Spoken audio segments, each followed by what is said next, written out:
Hi, this is David Marsh with EminiTradingStrategies.com. Today is March 14th, 2011.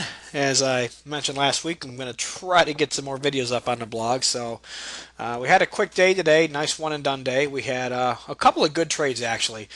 Right over here, you'll see we had an EET signal.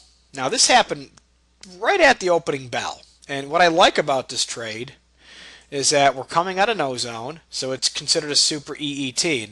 The premise is really simple. You jump in and you can just take 4 ticks, get a one and done. But if you get the NSC over on the slower chart, this NSC here is a high probability trade as it's the first NSC out of no zone. So the premise here is to get in, it basically gets you in early. You got filled around 1290 and you'll see the entry on the NSC was about 92. So when you got a lot of volume and a lot of movement, by the time the EET, by the time you get filled on the EET and you get a signal on the NSC, you're normally 4 to 7, 8 ticks in the money, and that was a good example of that. So you could have just stayed in and rolled it out longer, and actually had a nice 4-point run on the EET.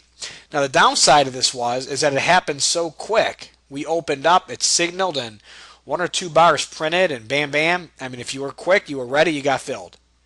So it was technically a valid trade. Just not a lot of people had it.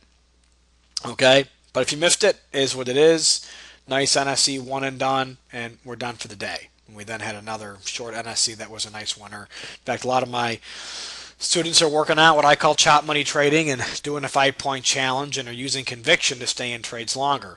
Okay, when I mean conviction, just real simple, making higher highs and higher lows, or lower lows and lower highs. And a couple students today made 8 ticks off this one and 8 ticks off of that trade by just simply staying in a trade a little bit longer, waiting for the conviction to break, and then exiting out and catching a little more profit off the trade. So a pretty good day.